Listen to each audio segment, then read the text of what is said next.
I want to start by thanking you all on behalf of the Palestinian Center for Policy and Survey Research for joining us.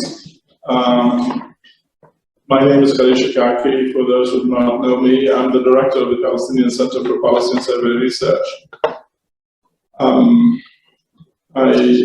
What I will do in the next few minutes is to say a few things about the goal of our dialogue and to introduce my Palestinian colleagues and to say my own 5 minutes introduction, setting the scene.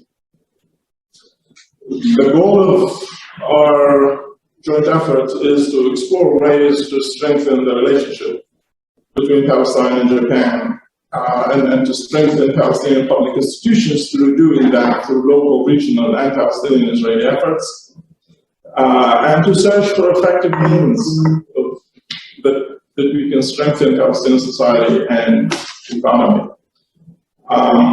We do this through our policy recommendations, which we hope we will be able to produce at the end of the 2 workshops.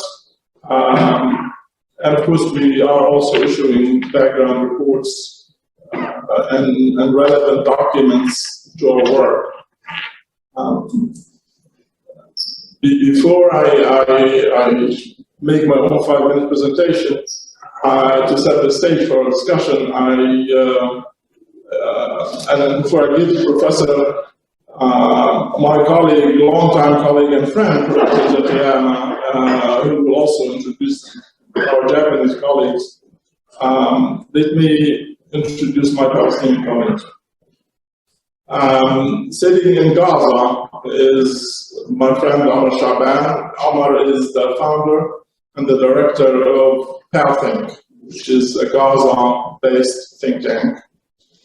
Sitting here in his office in Ramallah is my friend Muhammad Rahman, who is the bureau chief for Ashar News. Muhammad used to work for the Associated Press in the past. Sitting to my left is my colleague and friend Raja Khalidi, who is the director general of MAS. MAS is the Palestinian or Palestine Economic Policy Research Institute, the most important think tank we have for economic policy in Palestine. He has been the Director General since 2019, I believe. He has worked in the past at UNCTAD, the United Nations Conference on Trade and Development, and coordinated its program of assistance to the Palestinians from 2000 to 2006. Sitting in Jericho is our colleague Abdel Nasser Mekki, who used to work for JICA and used to teach at PSA and Quds universities, and he is currently supervising MA thesis at PSA University. Finally, my good friend for many years, Dr. Ali Jarbawi, who is the professor of the Reina Below Institute of International Studies at PSA. Ali is a former minister of planning in the first Salam Fayyad government and a minister of higher education, I think, in the second Fayyad government. I hope to be able to identify perhaps few that are relevant to the Palestinian-Japanese context. The two-state solution is, of course, as we all know, is under a severe threat due to settlement expansion, lack of any development process since 2014.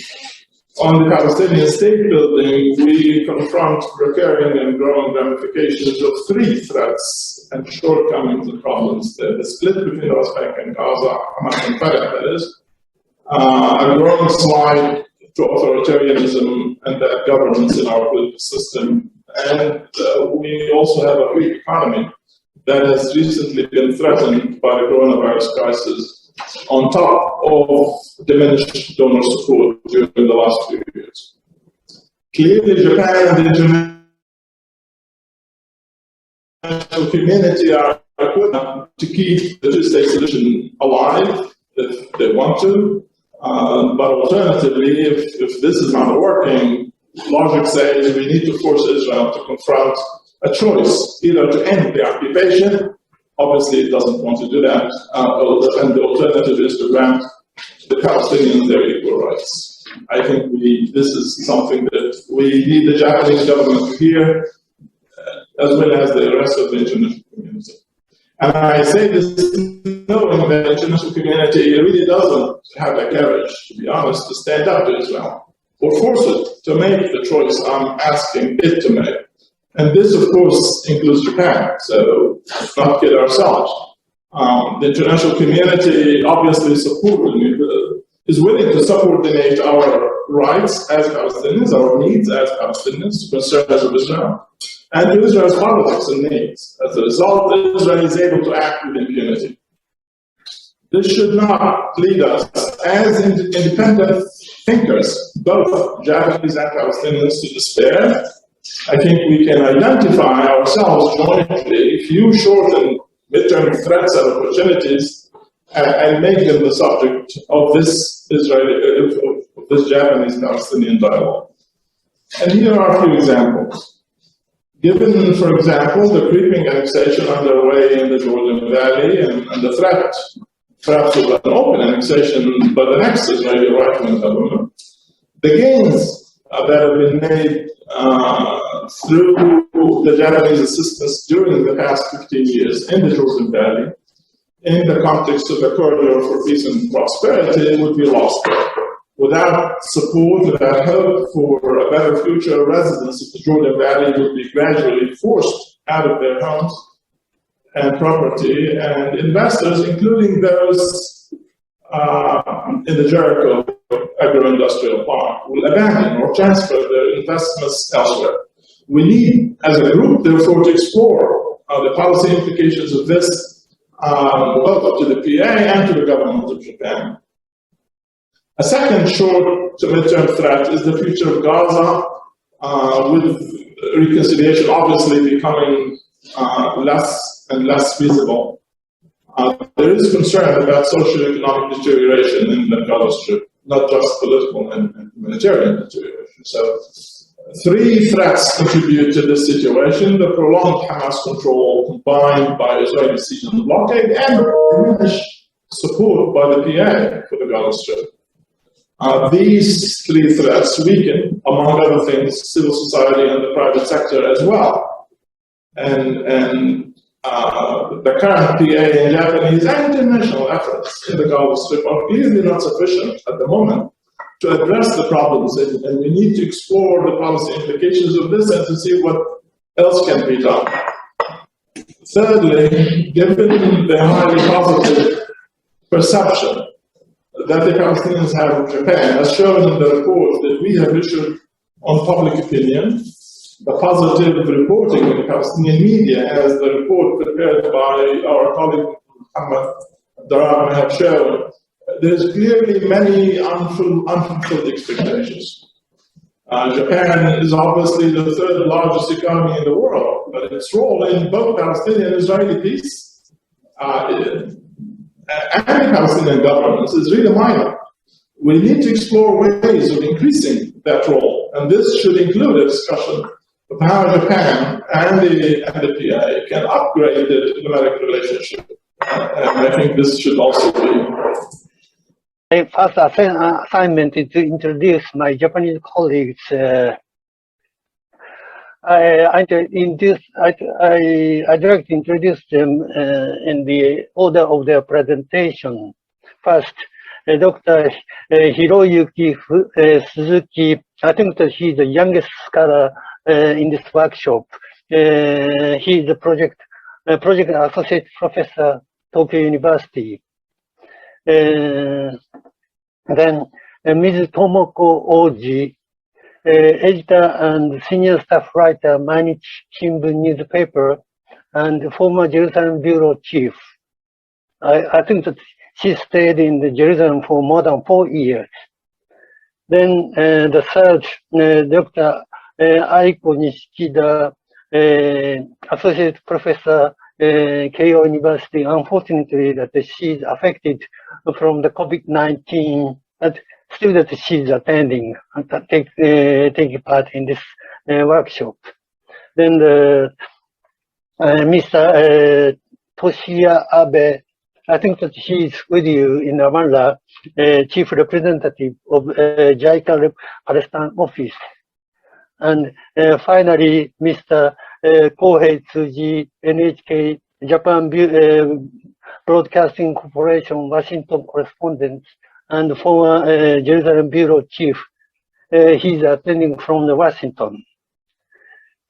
I have supported the two-state solution for a long time, and still I believe that it would be the best way to settle the Palestinian question of issue peacefully.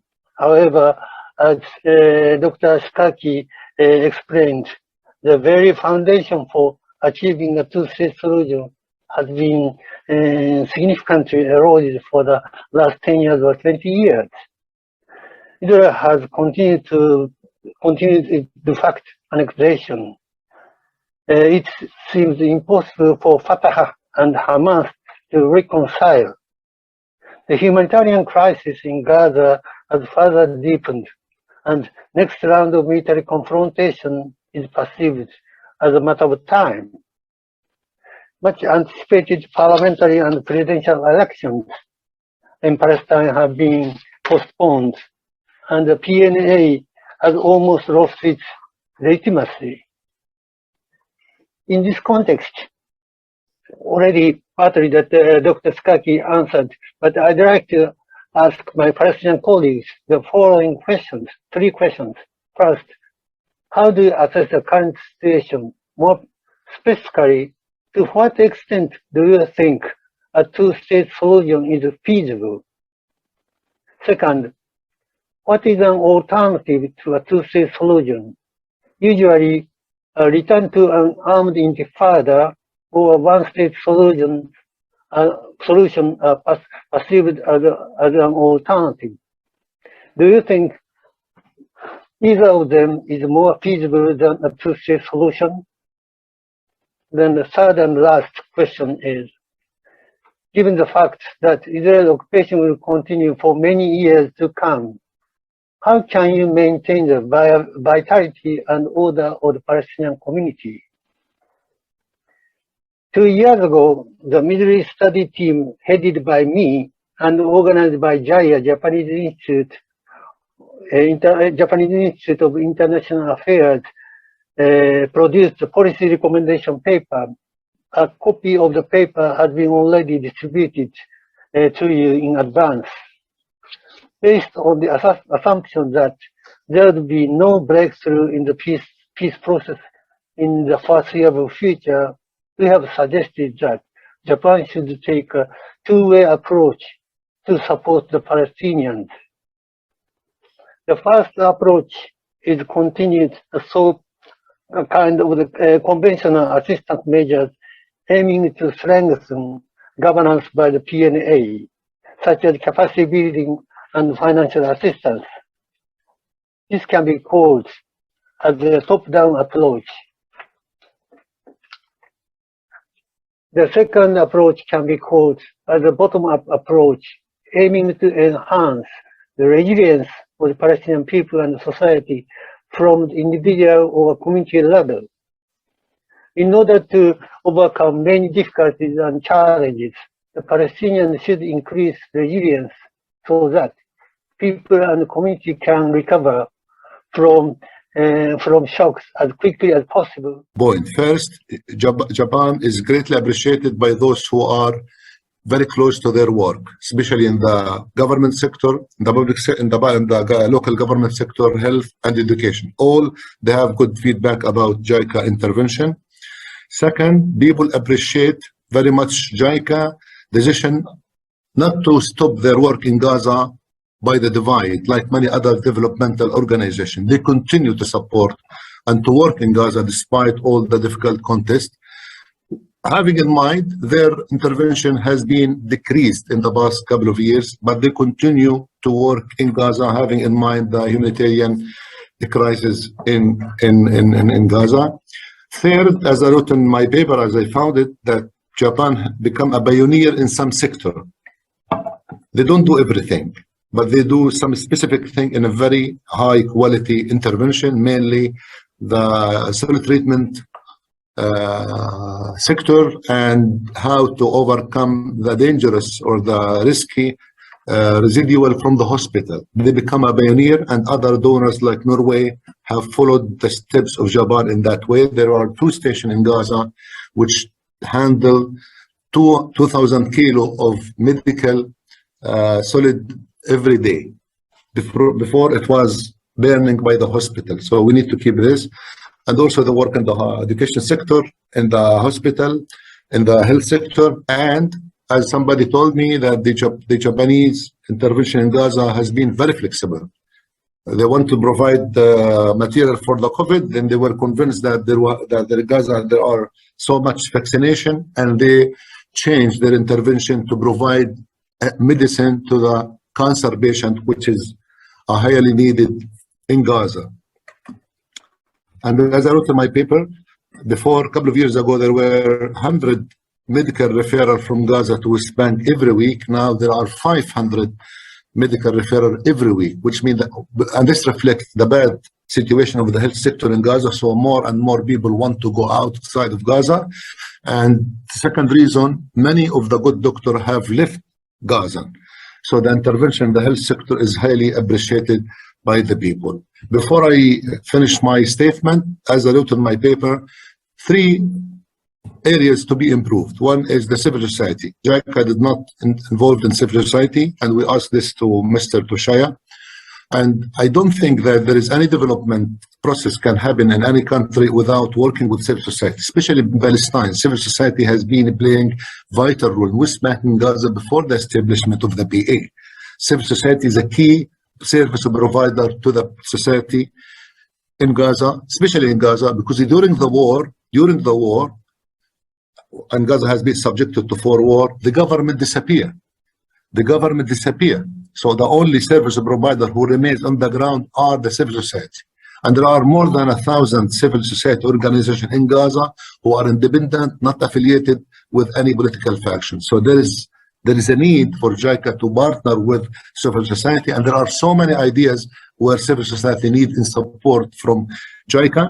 And as I wrote about technology, about planning, about capacity building, about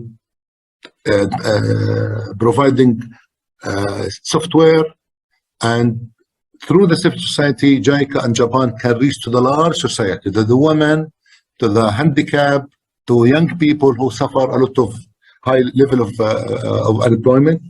Second is they don't work with the productive sector. Very little with agriculture, very little with the private sector in general, industry, factories. They work with UNDP in the job creation program, but not in a developmental intervention. And productive sector is a key also element for job creation in Palestine, and especially in Gaza, because the de facto authority don't create jobs. They create only 1,000 jobs every year, which is not much. We need to know that there are 20,000 fresh graduates every year in Gaza, and these are 20,000, they are in need for good work. And so supporting the productive sector is a key factor to create development and to create jobs and to fight radicalization. Thank you. I'd like to talk briefly about 3 things. It's my personal assessment on the relationship between Japan and Palestine. The first thing which I'd like to point out is that the current relationship between Japan and Palestine was always been defined by the relationship between Japan and Israel. It's due to the balancing principle of Japanese diplomacy toward the Palestinian-Israeli conflict. However, in the 1970s or 1980s, the first stage of the relationship, the situation is opposite. In that moment, the relationship with Arab countries, including Palestinian cause, determined the Japanese diplomacy towards Israel, and moreover limited the development of the relationship with Israel. In my opinion, especially in recent 10 years, Japanese approach toward Palestine and Israel has changed. For instance, in 2016, means 5 years ago, private investment from Japan to Israel was around $200 million. But last year, it is reported that the amount reached around $3 billion US. In light of this, we might carefully follow economic ties between Japan and Israel, which would affect on the relationship between Japan and Palestine.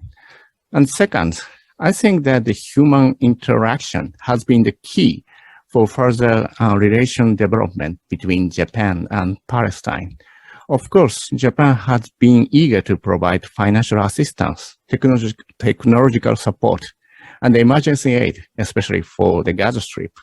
On the other hand, it would be more desirable to expand job training opportunities for Palestinians in Japan, or even to increase employment opportunities and to promote exchange in the economic and academic field by accepting each civilians from both societies.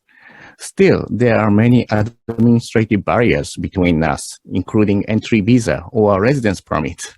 But some attempts through the internet communication have been paving the way to smash such a kind of barriers, especially among younger generations, which will continue to develop further friendship between two societies.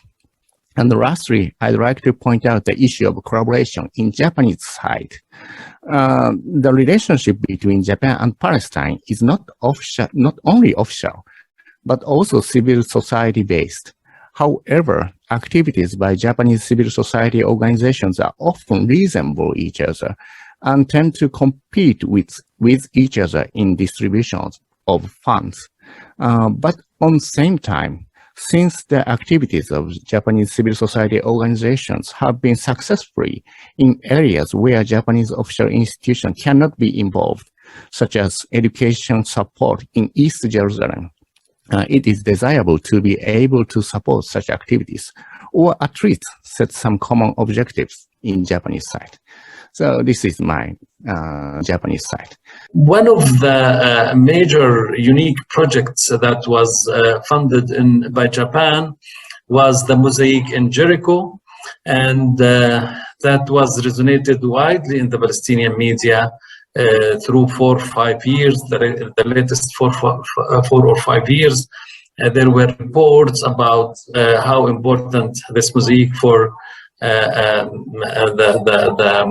the city of Jericho, for tourism, for the history, and in every step of the project, Japan was present, and Japanese ambassadors and JICA representatives were there.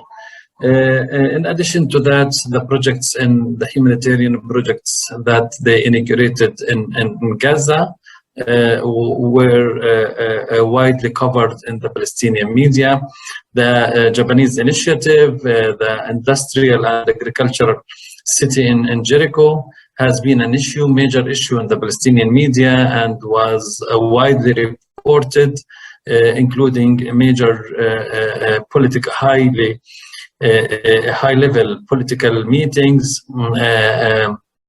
between Japanese foreign ministers and Israel and Jordan and Palestinian officials who met in Jericho and launched the project. On the cultural and other fields, we found out that Japan is highly present among the intellectuals. So to my surprise, I found that the Palestinian novelists, writers who are interested in literature, they know very well the Japanese literature, and they introduced me to the best translated novels that I can read. And I found that one of the websites, cultural websites, published summaries of these 10 most important and famous novels, Japanese novels, translated to Arabic, so people can read them. But unfortunately, I didn't find much in the Palestinian media about these novels, although they are popular among the intellectuals. And I found very little articles about Japan, about the Japanese people, the customs, etc. I found a good article written by Professor Khalid Hroub, who visited Japan in 2010, and I was with him, with Dr. Khalil, at that visit, and he wrote a very good article, and he included this article about life in Japan, about general life in Japan, and he included that article in one of his book that was launched in Ramallah here, and was widely quoted. So if I would recommend something in this paper, that although Japan is present and the political activities and the economic activities and the financial support, but maybe we need to have some focus with the cultural sector here, to have some programs for them, and to include them in some of the activities, and direct some project maybe to the cultural and media sectors. Can you hear my presentation sheet? Okay, thank you. So I did some analysis. Here's my analysis on the Israeli politics. Unfortunately, under the current administration in Israel, it is less likely to make any significant diplomatic advancement due to the internal political complexities in Israel and Palestine. However, there are elements for pushing for an improvement of relations with Ramallah, including Defense Minister Gantz, and this could hold a more promising future in terms of trust-building steps, mainly in economic. And high-tech is one of the sectors that Japan needs to focus on in support of Palestinian society. The Israeli high-tech industry is booming, and it suffers from manpower shortages. At the same time, there is need for employment among young Palestinian software engineers. The number of Palestinian workers in Israeli companies is still very low. But more and more Palestinian companies are emerging, and a potential for more Palestinians being observed into Israeli companies. Their experience will boost the Palestinian high-tech industry and will allow these talented workers to remain in their communities instead of seeking job opportunities abroad. This, in turn, would contribute to enhancing their communities and nurture the future generation. Also, I would like to touch upon briefly how Japanese business people's perception have become optimistic and confident with respect to launching business ventures in this region, due to their business experiences with Israeli companies since 2015, and especially in light of the recent Arab-Israeli normalization process. According to the latest survey, Japanese investments in Israel have grown by 195% last year, which is a record high. In this regard, from an Israeli perspective, Japan today, more than ever, is an important business partner, and it is possible and desirable to leverage this development to boost direct business ties between Japan and Palestinian business communities as well. So I think Japanese companies' investments in Israel could play a significant role in encouraging further employment of Palestinians in joint ventures and collaborations they conduct with Israeli companies. Japanese government could start focusing on projects aimed at increasing the number of young Palestinians turning to high-tech arena. So in this regard, there is a growing importance for involvement of international players, including Japan, who could support the Palestinian economy and boost investment. Brief. So I think the first point on the political horizon, quite simply, is we all agree there is no political horizon. There is no two-state political horizon, and there is no one-state political horizon. So we have a situation of stasis amidst an asymmetric balance of forces, which we know has been stacked against Palestine for many years. Now, Oslo and the last 25 years of aid were premised, or premised assistance to the Palestinian people on support to the Middle East peace process. This began in Washington, and the donor community and international organizations almost totally have linked their aid to Palestine to sustaining and promoting a peace process, which we now know is dead. So no Middle East peace process, of course, cannot mean no assistance to the Palestinian people. Donor aid, ultimately, without intending to do so, only enabled prolonged occupation while making any gestures it could to Palestinian state building in some periods, economic development, and most importantly, humanitarian relief, which thankfully the international community has maintained over these many years, very difficult and critical ones, especially in Gaza. So we are looking more and more in Palestine at donor aid as needing to refocus from supporting a Middle East peace process, which we don't want to not support, but as long as there is not one, we should not tie our assistance to that, but rather focus on rights, the legitimate Palestinian rights, national rights, socioeconomic rights, which, to be honest, are being neglected because of our focus and our fetishism with nationalism. And finally, political and civil liberties, which also we know are being eroded. Secondly, I wanted to talk briefly about the experience of Japan and many, many countries. Maybe 1/3 of some $35 billion in the last 20 years, which were provided in aid to Palestine. Maybe, I mean, the 1/3 is off the top of my head. I can check these numbers, but around that amount went to governance.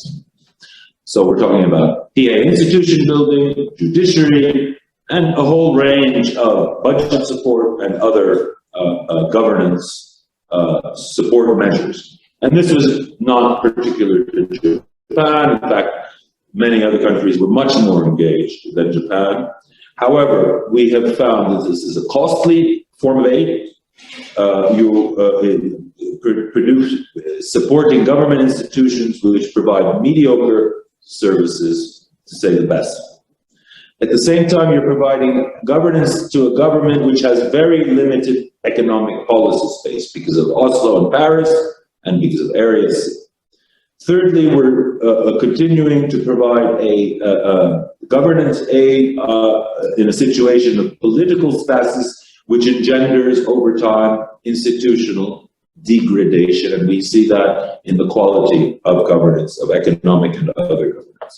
So we have reached a situation, I believe, in Palestine, or en masse, we have termed this stalled governance, whereby we need a comprehensive economic reform with the private sector and the civil society in the driving seat, not spectators as they basically have been in the past years. Now, as an example, the corridor project, I think personally, is an excellent project. I think it's an excellent project, not because of its regional cooperation angle, but because of its economic development content. It links agriculture, industry, trade. It introduces possibilities for technological advance. It's an intelligent use of space, of limited space. And there are other aspects which I think make this project something that Japan should invest much more, well, continue to invest in and continue. Well, when I'm teaching about Middle Eastern history and contemporary politics, before there were more, I feel like there were more people and students got interested in the Palestine issue. But these days, especially after the Syrian conflict and the refugee crisis and this recent development, I feel like less and less people are getting interested in the Palestine issue, because one of the reasons is we don't really hear a lot about the news about Palestine, Israel, even about like last summer's conflict. I taught in my lecture, but I don't know how many people were aware of that development. So this kind of like less interest of media, less interest of the international society can affect the people's interest. And in this background, I don't think I can expect a big move by the Japanese diplomatic leadership's move, because basically the Japanese diplomacy follows American diplomacy, and American diplomacy is not really focusing on the Middle East, not only Palestine, Israel, but on the Middle East. I think they are kind of leaving from the Middle East, and they are more facing China's threat, and also the Ukraine, of course, now, and Russia. So, in this decision, I can't expect much leadership by the Japanese diplomacy, especially on the final status like refugees in Jerusalem. I've been working on the refugees issue many years, more than 10 years.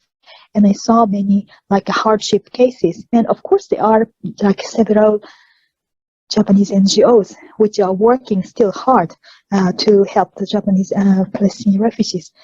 But I don't think it can be the government's priority. And especially in the right-wing and also unstable Israeli government, and also the split of the Palestinian government, all these situations are hindering to make a big decision for the solution to the Palestine issue, I think. But at least we can expect maybe on the social and social or economic side, maybe the Japanese society will continue their support. So the question is, if we want to make political suggestion to the government, we should make a clever choice to be more attractive to the decision. This is my. When we started this project, you know that it was two sides. The first one is the Jericho and Jordan Valley. It was on the local governance sectors, and this also we have also the Corridor for Peace and Prosperity, which is JIPE project. For Jericho and Jordan Valley, you know that this is the biggest, you know, that size in the Palestine, at about 28% from the size of the West Bank. Also, it's have many important advantage like agriculture, like soil, like the climate, also like the water. So they started the project. I met with the mayors of this area before 20 days, and I have some comments from them about the project because they involved in the project from the beginning. And also at the same time, I visited and I met with the investors there in many factories, and I got some opinions about, you know, that the about JIPE, how it's going there, and about the obstacles, about the challenge there. Also, they started with the project of the Joint Service Council for Solid Waste. And as you know, this area in Jordan Valley was not interested on this type of the service. They just focusing, or they want in some the vital, you know, that services like the water, electricity, schools, health. So they were boring from the time that take for the studies, and also after the project of the have been formulated 92 projects by the ILDS, which is the Internal Local Government Strategy by the Japanese and the Palestinian teams. Now they implemented about 26 projects, but after that they didn't do anything. So also they requested that Japan to come again and also to invest in this area. For the agro-industrial park, I think there are many remarks in this regards.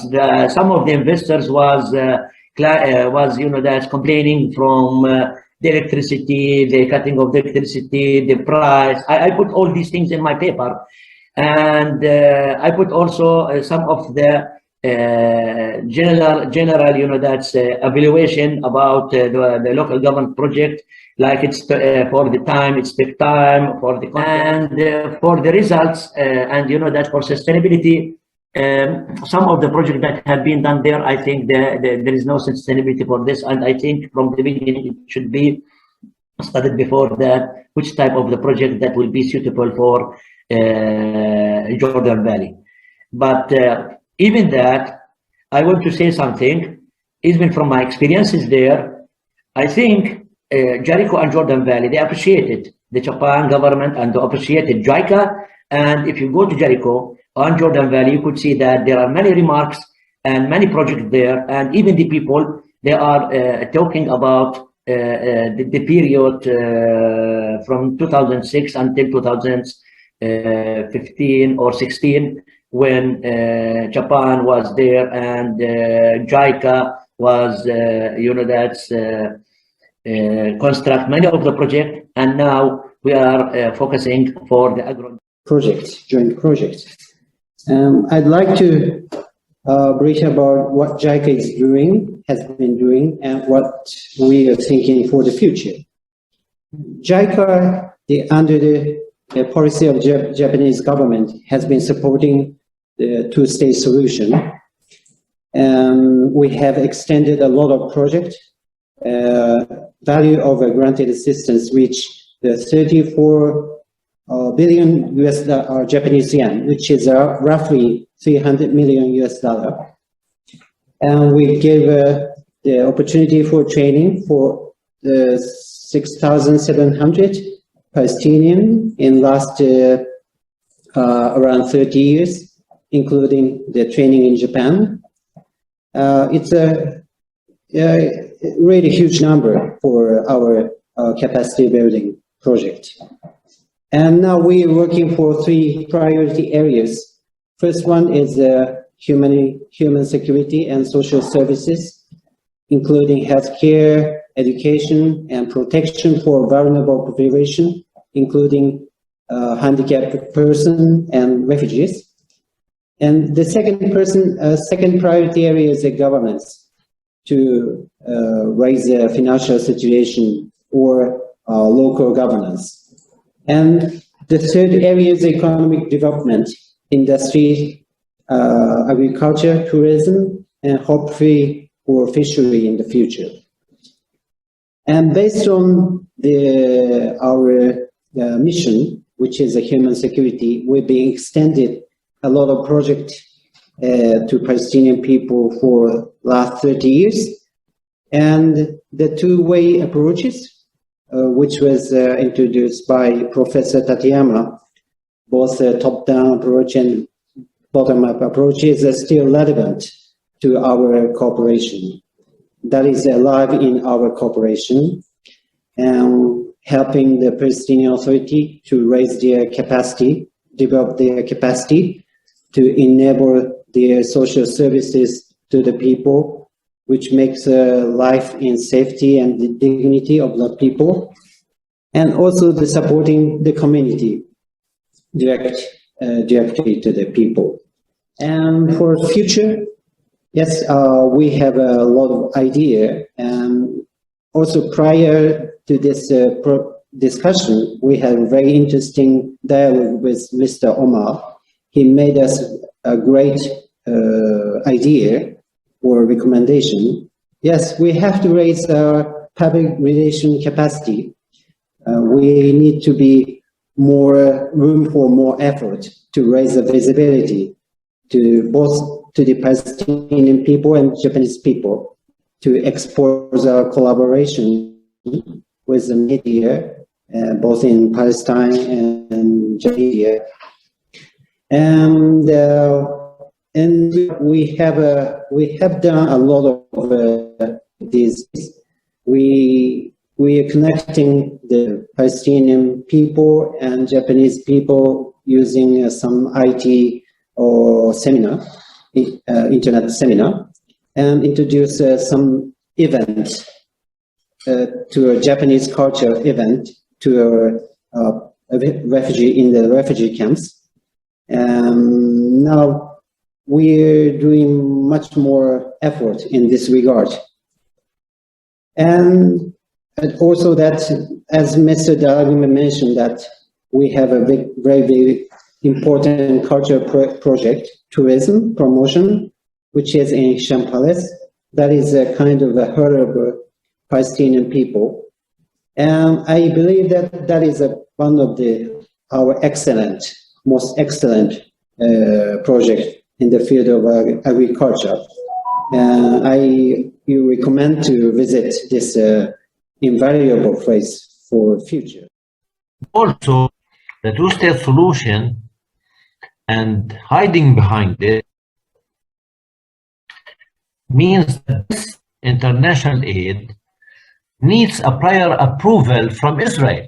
For the Palestinians, needs a prior approval from Israel. So nothing is direct to the Palestinians. It has to go through an agreement with Israel, that Israel is, and this is what is, regional cooperation, whatever, all of these banners are used in order to get the approval of Israel on the packages of aid that Palestinians receive.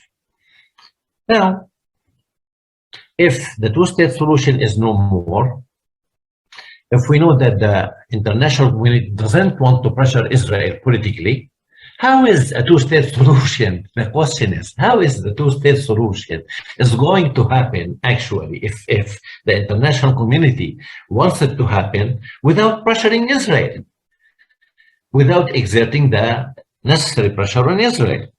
It's not going to happen. Israel is taking its very relaxed approach in annexing the land and taking advantage of not being pressured by the international community to do whatever it wants over here. Anyhow, now if that is the case, then let's talk about the Japanese cooperation aid, whatever, I think we should address 3 points. First of all, how can we increase that cooperation in amount and in direct cooperation, which is my second point, that how can we make this aid comes to the Palestinians without the prior approval of Israel and agreement with Israel on every single project. And third, because we then how can we talk about or find a match? This amount of aid can come to where it is needed and not to spread Chinese aid so thin. What U.S. decides in terms of assisting Palestinians really impact what Japan does. So I think it's important to mention on this point. But having said that, like I said in the beginning, President Biden really doesn't show interest on committing to this issue. So that's the premise. And then I want to move on to the Japan-Palestinian issue. I want to talk about the image, the public image of Israel in Japan has been drastically changing. I don't want to spoil the session. I think it's important for all of us to keep in mind in order to sustain the assistance from Japan to Palestine. This is similar to what Nishikita-san said earlier. image of Israel in Japan has profoundly improved, or they managed to have very positive image of the country, whether it's about the startup or the innovation or cool nation, rather than people talk about occupation when it comes to Israel. Occupation was the first issue that Japanese people come to think about when it comes to Israel, but I don't think that is the case today. And earlier, you mentioned the investment from Japan to Israel exploded. This kind of changes the narrative of Israel time larger among the Japanese public.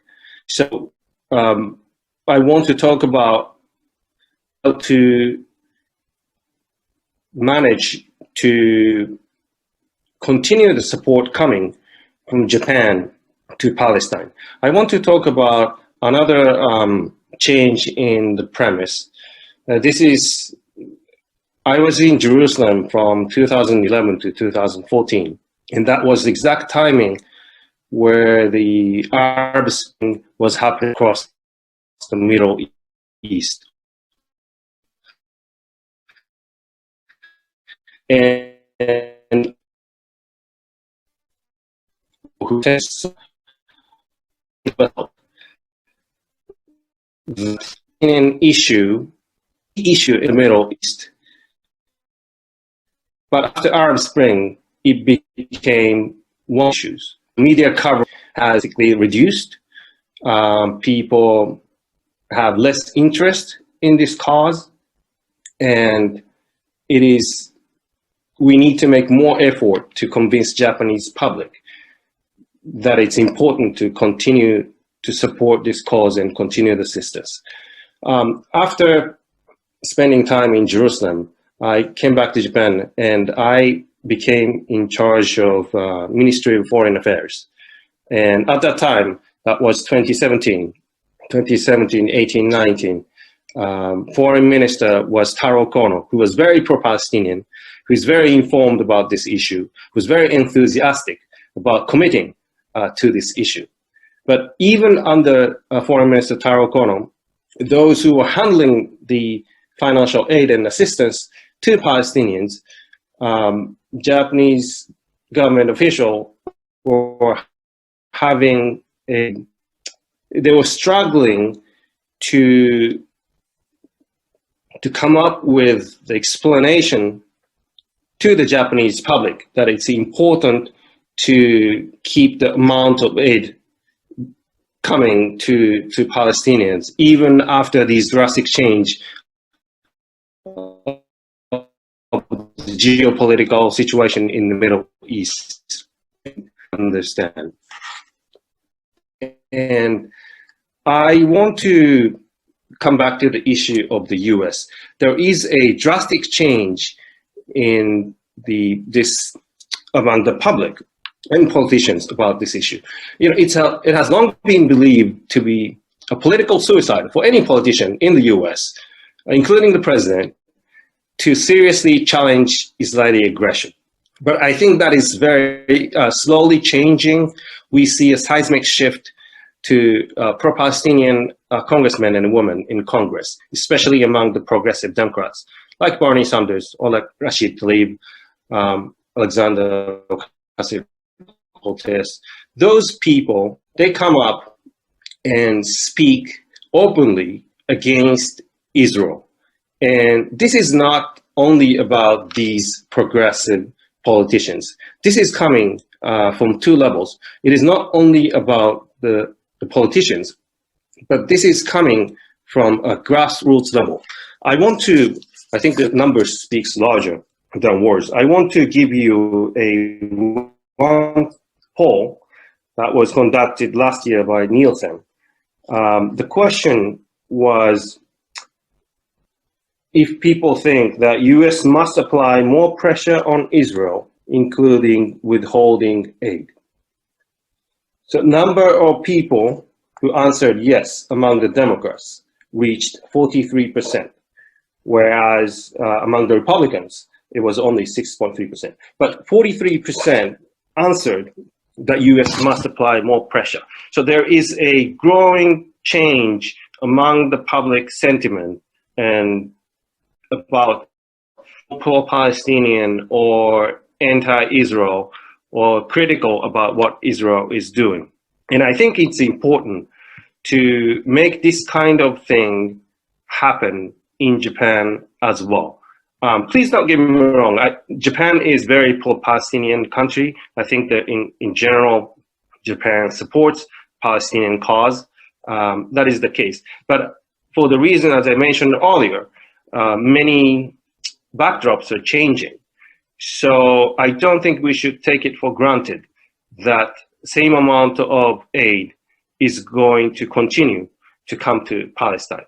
So my suggestion when it comes to what kind of help or what kind of contribution can do to people is that we should invest in the aid that is visible to Japanese public.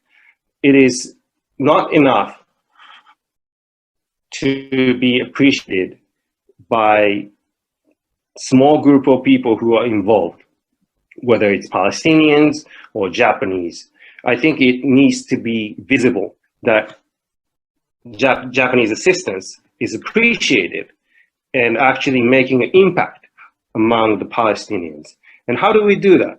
I think one of the areas that we can invest more is already the some of you have already talked about is on the high-tech field.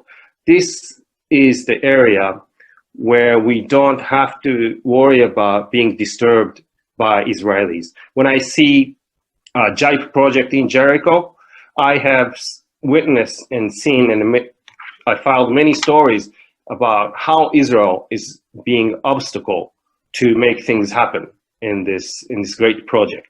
And we need to find a way to bypass these obstacles. The Japanese interest. What do we need to do as Palestinians to see the continuation of the interest and focus of Japan on the Palestinian side? Is there anything that you think we, the Palestinian Authority, Palestinian civil society, need to do?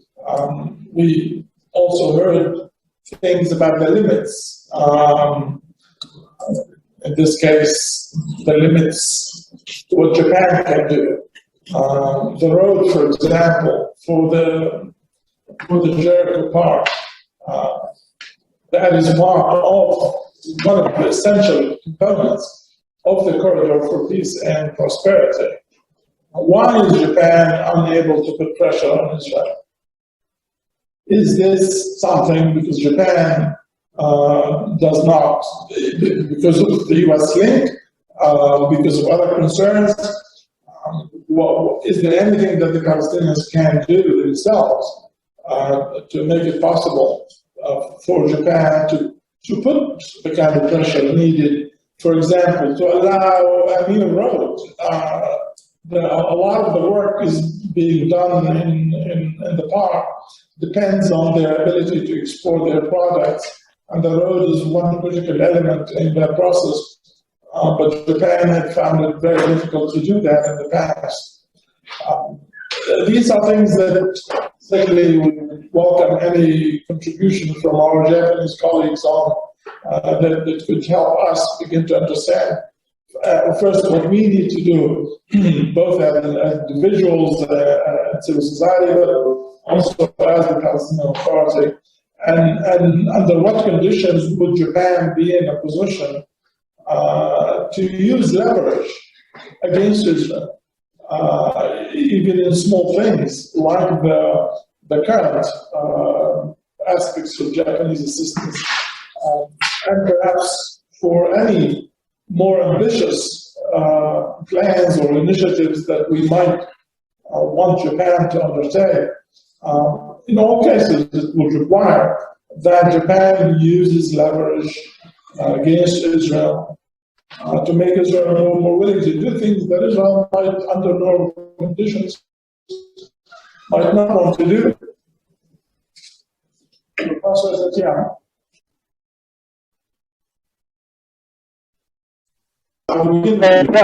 Thank you very much, Dr. Halil.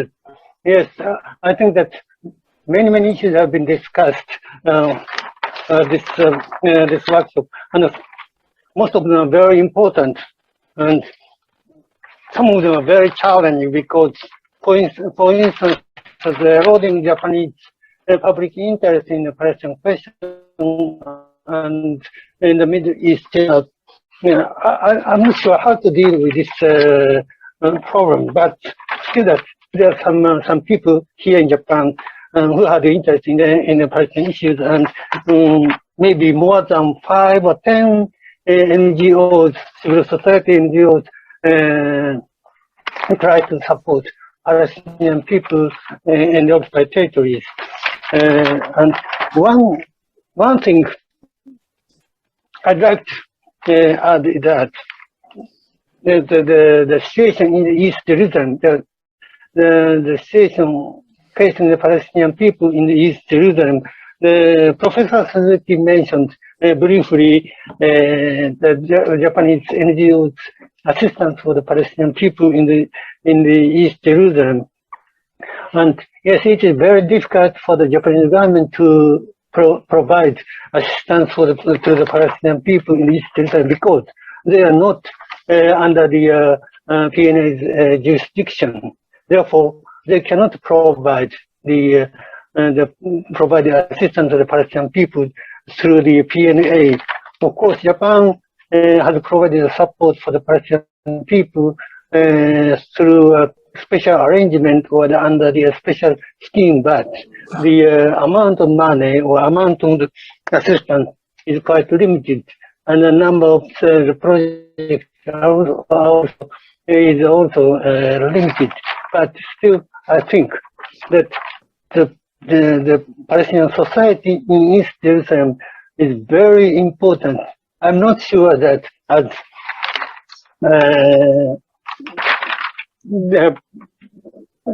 still that the two-state solution is alive or not, but there is a community or society of the Palestinian people, and that community has been the center of the history, culture, and religion of the Palestinian people.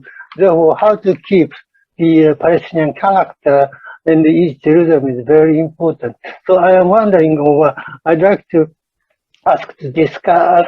The issue of East Jerusalem is very important, and but it needs some political solution.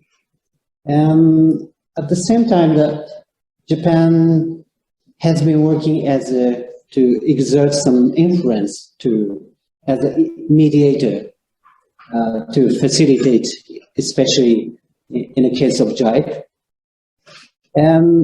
Sometimes I've been involved in some discussion or consultation, and this is my party personal opinion, is why we cannot further facilitate or convince the Israeli government is because there's some restriction which is hard to overcome in the sense of politically or legally. For instance, these agreement, which is called the Paris Protocol, which is defining every transaction or economic relationship between Palestine and Israel. That is a paramount. It's a very hard to change or move or amend. And once the Israeli government started insisting, okay, this is legal, this is a rule, it's not easy to find, the solution, alternative solution. I think, yes, it's kind of a chicken and egg story, but we are binded by a very strong law or agreement, which is a main hindrance for the international community to move forward this difficult soulmate situation. And that is partly the basis of Oslo Agreement is obsolete, outdated in some sense, doesn't fit the reality. That is one of the reasons, which I think. I'm interested in this question of Jerusalem because we have the same issue with USAID, and I've spoken to USAID people and said, why don't we work at Jerusalem? We have 350,000 Palestinians. We know that they suffer second-class, third-class status. We all agree that Jerusalem is part of the occupied Palestinian territory, even if Israel doesn't. So I'm just curious, has JICA ever tried to formally say, we want to do this program for tourism sector in Jerusalem, or for the youth in tourism, or, I mean, what would happen if you do it? Is Israel going to stop you? No. I mean, maybe they will. I mean, you're asking about leverage. No, I mean, I take it back to rights. So if you ground your assistance in humanitarian assistance and economic assistance to a people that has the right to that assistance, that gives you something to, I don't want to push you into confrontation with Israel, but there are points where people need to venture, try new things. So maybe Jerusalem is a good testing ground for new areas of involvement and putting yourselves out there a little bit. With them, if nothing else. I think for supporting some project in East Jerusalem, I think civil society or Japanese NGO or international NGO can more, opportunity to work. I think that's actively, you see, this is the thing that Khalid was asking about. What is Japan able, or any country, able to do differently politically than it has in the last 25 years? Is this not a moment for you to remind Israel that you consider Jerusalem part of the future Palestine? I mean, if you continue to accept that Israel insists it is sovereign and it is the only player in Jerusalem, then we're never going to change this. What Ali said is this, dead end of two-state masquerade. Thank you. I think this issue of East Jerusalem is very, very important. Just follow up on that. I just wonder, Professor Jabawi had mentioned that two-state solution is dead. I don't know if we all agree, but it is true that it's very bleak. The future of two-state solution is very bleak. I want to ask you, if that is the case, does it change in any way in terms of the form of the aid or how aid is used when the chance of peace process is bleak? Is it swayed by these situations, or it doesn't really matter? Because if it doesn't matter, we can talk about many things. I just wonder. Thank you for posing it. Ali, do you want to answer this, or? Well, I'll try. I'm not sure how can we not agree on the death of the two-state solution.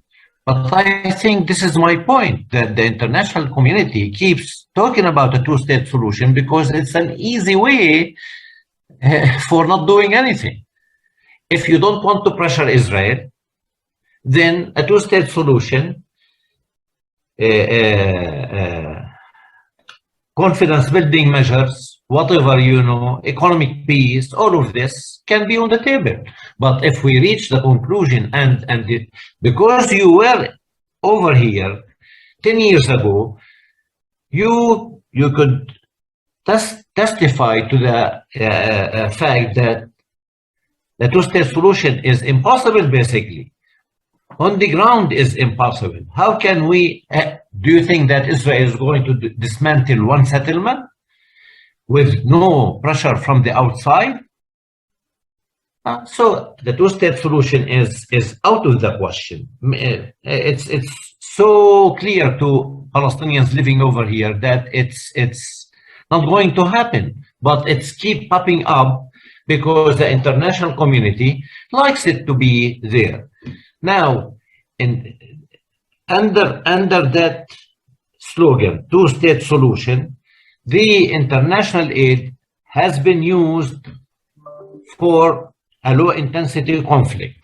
We want this conflict to keep at low intensity. This is basically it. Okay. Now, if we reach the conclusion that the two-state solution is dead, and that, you know, the steadfastness of Palestinians on their land, what Raja identified as the slogan of the steadfastness, then the international aid should go into that direction, basically. And the first thing that should happen is that we Palestinians, with the international donors, should talk eye to eye without the intervention of Israel, that, you know, the international donor needs the approval of Israel on every single project in order to put the money. Now, the question of Jerusalem is basically testified to that. Why don't you do anything in Jerusalem? Because Israel doesn't want. Okay, so how can you implement anything if Israel doesn't, and you want to pressure Israel? It's the vicious circle that continues to continue, and we don't go anywhere. Thank you, Professor. I think that is the point that I was trying to make, that I think we might want to think about shift a little bit more on the support that can bypass Israel. I'm not saying, I think the confidence building measure is very, very important. I think Japan needs to be engaged with both states entity.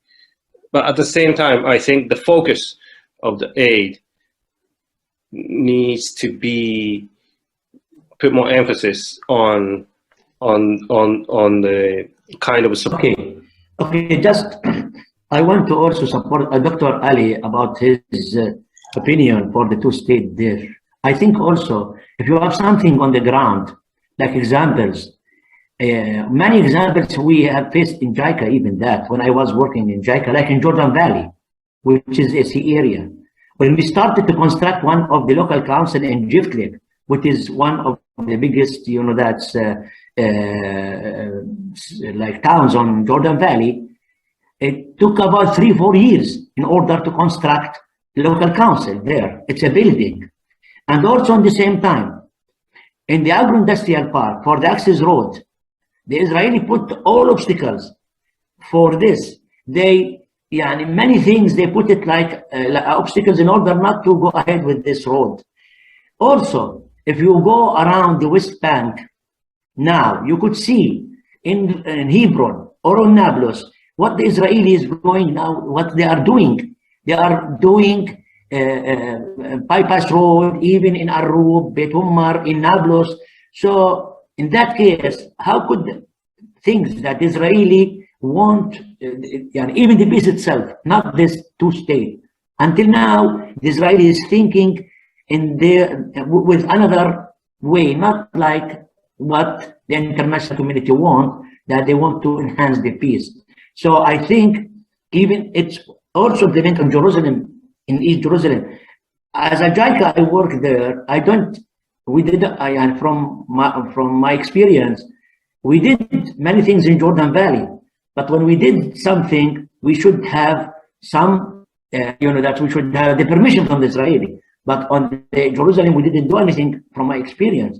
So this is something also in Jordan, on the agro-industrial park. The Israeli is one of the members of the fourth, but they are not doing anything, just they are making obstacles. So I think even rethink again for the JICA itself about involving Israeli. What is the role of the Israeli in JICA? What they are doing? Thank you. We discussed a very difficult point, and yes, I agree that the two-state solution already dead. And as Dr. Ali Jabari said, that the two-state solution has become a kind of the slogan for the international community to keep some political interest or political place. But at the same time, the two-state solution is, yes, it is a slogan, but still it need to be a slogan, need to be kept as a slogan in order to continue the international community's assistance, including Japan. Otherwise, for instance, the Japanese government has to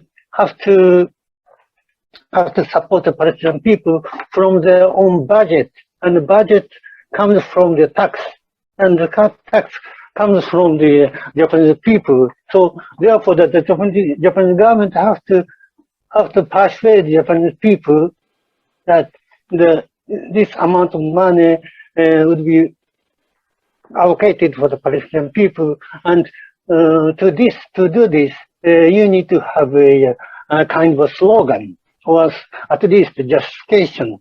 So therefore, but at the same time, as I said in my presentation, we need to have a two-way approach. One top down, and another one is the bottom up. And bottom up, I think the support for the bottom up support approach could be involved in another way of thinking, or the trying to support the civil society of Palestinian people, or the local and other societies in Palestine, including East Jerusalem. I know that, and as I said, that it is very difficult to persuade Israeli authorities or to overcome the obstacles put by the Israeli authority. But it's still that we have to continue to support for the Palestinian people in East Jerusalem. Of course, not only the East Jerusalem, but for in the entire occupied territories. Therefore, how to overcome the obstacles put by the Israeli authority or Israeli occupying power is very important, and I think we have to think about it. Thank you.